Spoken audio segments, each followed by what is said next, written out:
Dengan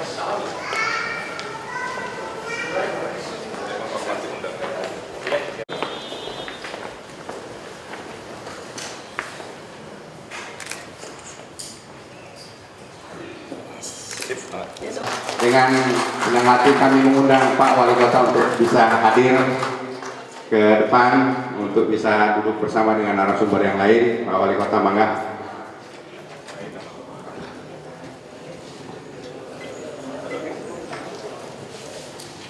Jadi izinkan saya sedikit mengulas Pak Wali Kota bahwa acara tadi sudah kita mulai. Jadi acara pertama tadi sudah disampaikan pemikiran dari Pak Dr. Andes Edi Haryadi, mewakili DPRD Kota Bandung. Kemudian narasumber kita yang kedua, Bapak Wakil Wali Kota periode 2008-2013, Kang Ayi Dipananda. Kemudian juga ada panelis kita juga, Bapak Torkis Siregar, selaku ketua dari Gerakan Ganyang Mafia Hukum, yang juga sudah menyampaikan pokok-pokok pikirannya dalam rangka menyambut Hari Sumpah Pemuda, yang kemudian membuat satu tema menuju Bandung Juara. Menuju Bandung Juara, bagaimana caranya untuk selanjutnya dalam kesempatan yang berbahagia pada siang hari ini. Untuk mempersingkat waktu, marilah kita berikan kesempatan kepada yang terhormat Bapak Wali Kota kita, Kang Emil, untuk bisa menyampaikan pokok-pokok pemikirannya. Waktu yang kami persilakan.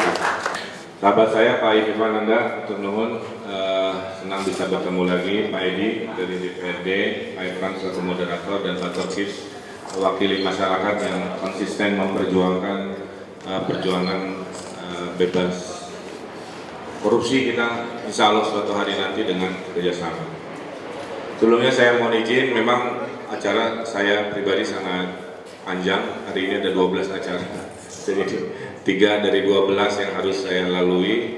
Jadi mohon izin masing-masing, karena ingin jadi pemimpin ini harus adil, semua harus saya penuhi. Jadi setelah pokok-pokok pikiran juga mohon izin ada sudah menunggu masyarakat yang lain yang ingin diberi atensi waktu dan pemikiran juga. Yang pertama, genap hari ini kurang lebih saya jadi wali kota 2 tahun 2 bulan kurang lebih. Saya boleh sampaikan 50% permasalahan Kota Bandung terprediksi oleh saya, 50%-nya tidak terprediksi. Ya. Jadi hidup ini menunjukkan memang ada dinamika. Nah, dinamika Kota Bandung inilah yang saya kelola dengan tekad bahwa Bandung harus menjadi kota terbaik se-Indonesia secara lahir maupun batin. Saya melihat hasil 2 tahun saya memimpin, memang setengah problem kota ini datang dari pola pikir, Pak. Jadi kalau dibilang masalah kita ini uang, saya kira tidak selalu begitu. Masalah kita ini masalah infrastruktur sedang berproses, tapi masalah terbesar adalah pola pikir. 1, pola pikir menggampangkan masalah. 2, pola pikir melanggar aturan berjamaah, karena teman yang melanggarnya banyak, dia merasa tidak bersalah. Bangunan-bangunan tidak ber-IMB karena tetangga saya juga tidak ber-IMB. Kemarin saya keprak urusan pajak restoran hotel, alhamdulillah sebulan 600-an baru daftar. Jadi selama ini kemana aja? Selama ini karena teman-temannya tidak bayar pajak. Ya. Itu mewakili bahwa yang melanggar aturan itu dari kelompok menengah bawah sampai menengah atas sama saja. Jadi nggak ada hubungan dengan pendidikan, Pak. Kalau di Indonesia melanggar aturan itu tidak ada hubungan bahwa dia pintar tidak pintar. Itu masalah hati. Saya melihat itu masalah hati. Nah, kemudian apakah Bandung ini bisa juara kalau hanya mengandalkan kami pemerintah? Jawabannya tidak. Dalam teorinya juga, teori perubahan itu hanya bisa hadir dengan cepat kalau 4 komponen ini kompak. 1, pemerintah, hari ini saya. 2, pebisnis yang harus nasionalis dan juga harus peduli. Bukan pebisnis yang mengeruk keuntungan kayak ngebakar hutan jadi kelapa sawit, pas kebakarannya dia entah kemana, kan bukan tipe itu. tapi tipe pebisnis yang paham, ya, bahwa membangun negeri ini kita harus seimbang. 3, nah, stakeholder ketiga ini Pak Torkis mewakili yang namanya kelompok di masyarakat atau civil society. Jadi Bapak Ibu, kita ini harus kompak, kita ini sejajar. Kelompok masyarakat punya suara, punya cara, kami punya cara juga punya suara. Terakhir adalah media. Media ini jangan hanya berita buruk, breaking news, bad news is good news, ya. Harus berita-berita juga sesekali yang menginspirasi Bapak Ibu. Saya udah lama nggak nonton TV, karena setiap saya buka channel TV, beritanya buruk semua. Ya tabrakan, ya kriminalitas. Otak manusia ini ada batasnya mengkonsumsi. Maka zaman dulu istilahnya bagaimana mencari informasi, zaman sekarang itu bagaimana memilah informasi. Karena hari ini jutaan informasi terlalu banyak. Kalau semua informasi dikonsumsi, itu otak bisa meledak. Saya, pemerintah punya namanya kekuatan politik. Pebisnis punya namanya kekuatan ekonomi, capital power. Pak Torkis ini mewakili masyarakat punya namanya social power, kekuatan sosial. Media punya namanya information power. Jadi kalau kita kompak Bapak Ibu, kita sudah 50% kekuatan. Kita kompak dengan media sudah 75% perubahan. Kita kompak dengan pebisnis yang peduli, kita sudah 100% perubahan. Itu mimpi saya untuk Kota Bandung. Kalau ngandelin hanya pemkot lagi untuk perubahan di dunia ini, kami hanya punya 25% perubahan. Saya kira relasinya begitu. Jadi kita ini setara, ya. Nah, sekarang terkait masalah korupsi. Soekarno pernah bilang, ini gedung bersejarah, Roh Soekarno pernah lewat di sini. Dia bilang, zaman saya lebih mudah karena melawan penjajah asing. Zaman kamu suatu hari lebih susah karena melawan bangsamu sendiri. Hari ini menunjukkan itu, betapa susahnya mengangkat harkat derajat masyarakat ini. Kalau si harkat dan derajat masyarakat ini juga susah diangkat, alias bedegong, alias tidak mau berubah. Waktu KAA Bapak Ibu, dulu saya menganggap ya bahwa bangsa Indonesia ini kerjanya pas-pasan. Karena kalah oleh Jepang, kalah oleh Korea, kalah oleh mana-mana. Tapi waktu KAA bulan April kemarin, 20 pekerjaan beres dalam 60 hari. Sehingga saya optimis ternyata bangsa Indonesia bisa bekerja cepat. Asal kepepet. Karena kepepet waktu. Jadi mari kita ciptakan suasana urgent setiap hari. Mari kita lawan kemalasan, kebodohan, kejahatan. Mari kita kejar dengan ngebut. Diminta 5 kasih 10, diminta 10 kasih 20, itu etos kerja yang harus kita bayangkan. Nah, korupsi itu salah satu musuh terbesar kita hari ini. Kalau saya hanya menghimbau secara agama, bisa saja, tapi tidak menyelesaikan masalah. Banyak orang gelarnya profesor tapi koruptor juga. Banyak gelarnya kiai tapi korupsi juga. Jadi pertanyaannya, di mana cara kita memberantas itu? Oleh karena itu Pemkot Bandung bertekad, dan semoga Allah mendengar dan melindungi. Ekor itu gimana kepala Pak? Kalau kepalanya bengkok, ekornya ikut bengkok. Kalau kepalanya rakus harta, ekornya juga rakus harta. Jadi saya berdoa setiap hari, setiap keluar dari rumah, berdoa supaya saya dikuatkan dari godaan-godaan. Amin. Bapak Ibu jangan salah, 2 tahun ini saya banyak dimusuhi oleh pengusaha-pengusaha yang mengajak saya supaya mengeluarkan izin yang melanggar aturan dengan iming-iming ini itu. Saya tolak Bapak Ibu. Karena apa? Ibu saya mengajarkan bahwa hey, hidup kamu teh hanya sementara, jadi wali kota juga dibatasi waktu. Ada perjumpaan, ada perpisahan. Selama Tuhan menakdirkan kamu menjadi pemimpin, gunakan sebaik-baiknya waktu. Jabatan itu bukan abadi. Itulah kenapa saya kerja siang malam, karena waktu saya terbatas jadi wali kota. Suatu hari kita akan berpisah. Tapi saya ingin meninggalkan warisan di mana Kota Bandung insya Allah menjadi kota terbaik. Calon-calon izin demo ke DPP. Tapi saya tidak menyerah, karena di sinilah letak mencerdaskan kehidupan bangsa. Kita mulai dengan membangun sistem. Bapak Ibu kalau ada waktu, kalau punya internet ya, itu namanya skip.bandung.go.id. Apa itu skip.bandung.go.id? Itu alat Bapak Ibu mengevaluasi lurah camat. Jadi yang nanti ngasih lapor lurah camat itu kerjanya bagus tidak, bukan hanya kami pimpinannya tapi warga. Jadi kalau Bapak tidak puas dengan pelayanan urusan RT RW kelurahan kecamatan, masuk ke situ kasih komen khusus. Itu kami rekap tiap bulan sehingga saya tahu bahwa PNS hari ini diawasi dari luar, diawasi juga dari dalam. Itu by system. Tapi jangan salah juga, dalam pola hukum ini Presiden Jokowi sudah mengarahkan agar kami ini jangan sedikit-sedikit dikriminalisasi, sedikit-sedikit dikriminalisasi. Kami ini butuh konsentrasi supaya bisa bekerja maksimal. Contoh ya, ada camat tidak pakai lelang sesuai aturan, belanja hanya untuk spanduk KAA, dilaporkan dengan alasan kenapa belanjanya di toko A bukan di toko B.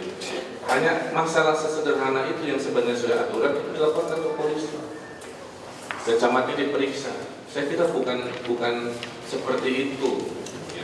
Kita harus melihat secara proporsional supaya hidup kita bisa jauh lebih produktif selama itu tidak melanggar aturan. Nah, mudah-mudahan dimulai dari komitmen saya sebagai wali kota yang saya bilang ekor ini gimana kepala, dimulai dengan komitmen membangun sistem, dan saya membuka masukan mau bikin sistem apa lagi, ayo saya butuh masukan agar Kota Bandung ini bisa bersih, bukan karena gaya wali kotanya, bukan karena gaya dari kepala dinasnya, tapi dikunci oleh peraturan, oleh sistem. Jadi siapapun nanti wali kotanya, siapapun nanti kepala dinasnya, dia ikut aturan itu, sehingga kita bisa tidur nyenyak, yakin bahwa Bandung ini terbebas dari. Saya kira masih banyak bolong-bolongnya juga saya tahu. Oleh karena itu saya titip kepada organisasi kemasyarakatan agar terus mengawal dengan cara-cara yang baik, ya. Dan saya juga titip kalau tidak perlu demo jangan demo, ya. Kalau demo itu ada dua, ada pesan yang tidak sampai atau dia memang pengen demo kan gitu. Kalau mau pengen demo dinasihati juga susah, ya silahkan, cuma teatrikal. Tapi kalau ingin menyampaikan pesan, saya terbuka. Datang, kita ngobrol, kita rapat. Sekarang saya lagi di demo sopir ojek, saya datangi, nanti besok saya di demo ormas agama, urusan lain. Kita ngobrol.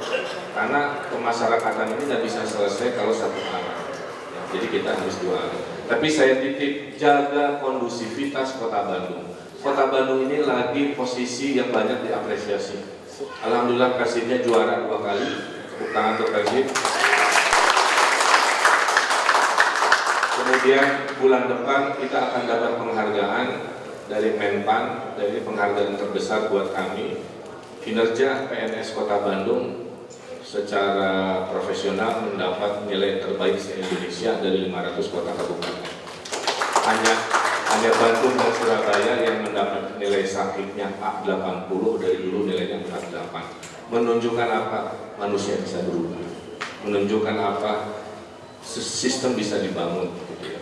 Jadi dari 500 kota kabupaten, kinerja PNS birokrasinya yang dapat A tahun ini hanya Yogyakarta dan Bandung. Tidak Surabaya, tidak Jakarta, tidak Jakarta. Nah, mudah-mudahan setiap hari kita berubah, mendapat berita-berita positif. Jadi saya sebagai wali kota tangan terbuka bagi yang punya gagasan-gagasan membangun negeri ini dengan cara-cara baik. Saya ingin dengar, mari kita bangun sistem, apakah datang dari bisnis, dari kelompok masyarakat, dari media, dari mana saja, karena negeri Bandung ini terbuat dari kolaborasi banyak pihak, bukan katanya wali kota, bukan katanya Pemkot, tapi kata kita semua. Saya kira itu kurang lebih semangat dari kami.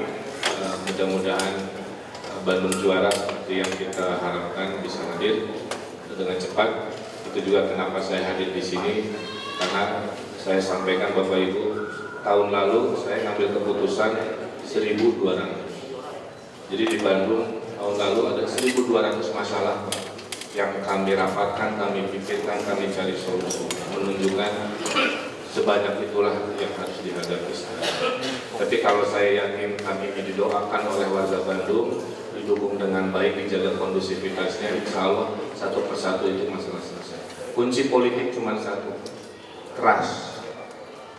Masalahnya hanya itu. Bapak Ibu percaya nggak kepada kami? Kalau percaya, mari kita bangun komunikasi. Tapi kalau dalam hatinya sudah tidak percaya, mau bagaimana juga tidak bisa. Makanya politik itu trust.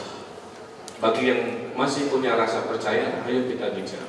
Bagi yang tidak punya rasa percaya, jangan mengganggu dari kiri, kanan, depan, belakang. Biarkan kami bekerja.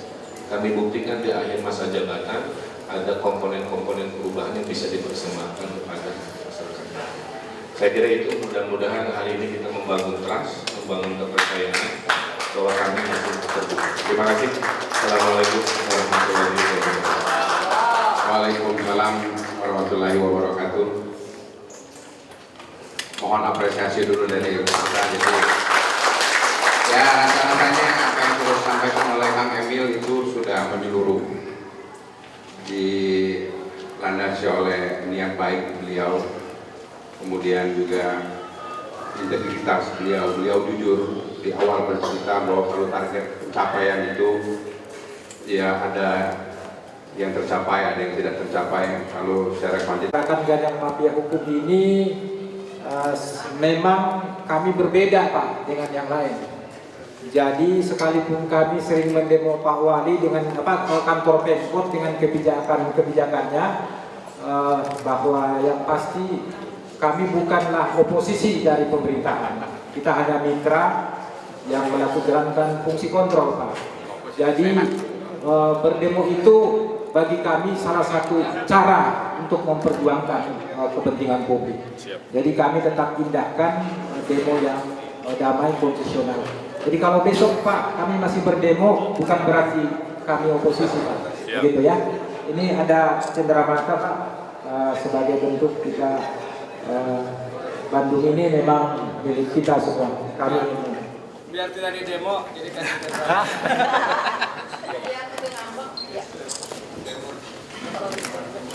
Lihat sini Pak. 1, 2, 3. 1, 2, 3. Nah, mau tanya demo rame.